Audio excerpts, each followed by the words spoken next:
Praise the lord. ఎలా ఉన్నారు అందరూ? బాగున్నారా ఫ్రెండ్స్? ఈరోజు మీతో ఒక చిన్న టాపిక్ మాట్లాడదామని మీ ముందుకు వచ్చాను. అదేంటంటే, అసలు మనం ఉపవాసం ఏ ఏ సందర్భాల్లో చేస్తాం? ఎప్పుడన్నా ఆలోచించారా? నాకు తెలిసిన కొన్ని టాపిక్స్ నాకు తెలిసిన కొన్ని పాయింట్లు మీతో డిస్కస్ చేయాలని మీ ముందుకు వచ్చాను. అదేంటంటే, ఒకటి, మనం పాపాల నుండి బయటికి రాలేని స్థితిలో ఉన్నప్పుడు, పాపాలతో ఎక్కువ బంధింపబడిపోయిన స్థితిలో ఉన్నప్పుడు ఉపవాసం చేస్తాం కదా. అటువంటి సందర్భాల్లో ఎక్కువ ఉపవాసం చేస్తాం. ఎందుకంటే బైబిల్ గ్రంథంలో కూడా ఉంటుంది. లేవికాండం 16:29 వచనంలో ఉంటుంది ఉపవాసం గురించి. నెక్స్ట్ రెండో పాయింట్ ఏంటంటే, ఇతరుల పక్షాన మనం విజ్ఞాపన చేయడానికి ఎక్కువ ఉపవాసం ఉంటాం కదా. అదొక సందర్భంలో ఉంటుంది. 1 కొరింథీ 5:2 వచనంలో ఉంటుంది. న్యాయాధిపతులు 20:26 కూడా ఇలాగా ఉంటుంది. దేవుని తీర్పులు దేవుని ప్రజలపైకి రాకుండా ఉండాలని చెప్పేసి మనం ఎక్కువ ఉపవాస ప్రార్థనలో నుండి గోజాడతాం కదా. అలాగే 4వ పాయింట్గా మనం చెప్పుకోవచ్చు కీర్తనల గ్రంథం 35:13 ఇతరులపై కూడా దేవుని తీర్పులు ఎక్కడ వస్తాయో అని చెప్పి రాకుండా ఉండాలని, అయితే వచ్చినప్పుడు కానీ ఇతరుల మీద, అటువంటి టైంలో ఎక్కువ మనం ఉపవాసం ఉంటాం కదా.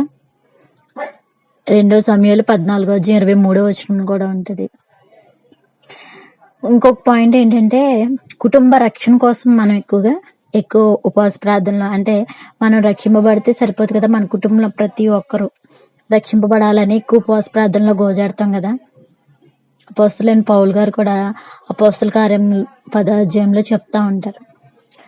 6వ పాయింట్గా సంఘంలో ఉన్న విశ్వాసుల గురించి, సేవకుల కోసం, అందరం సంఘానికి వచ్చే ప్రతి ఒక్కరూ విశ్వాసులు అందరం ఉజ్జీవింపబడాలని ఎక్కువ ఉపవాస ప్రార్థనలు చేస్తూ ఉంటాం.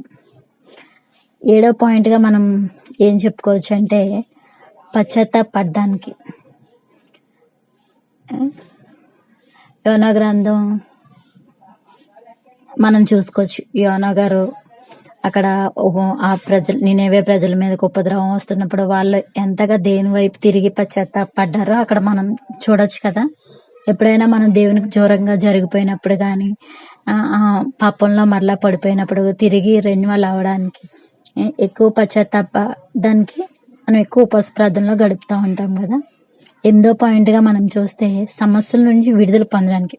ఎక్కువ సమస్యలు, శోధనలు మనం పొందుకుంటున్నప్పుడు అది మనం ఏ విధంగా జయించగలం? ఉపవాస ప్రార్థనలో ఉన్నప్పుడు, దేవునితో మనం అనుబంధం ఎక్కువ కలిగి ఉన్నప్పుడు, ఆత్మీయంగా ఎదుగుతున్నప్పుడే ఆ సమస్యల నుంచి విడుదల పొందుతాం కదా. అందుకోసం మన ఉపవాస ప్రార్థన ఎక్కువ ఆ సందర్భాల్లో ఉంటాం మనం.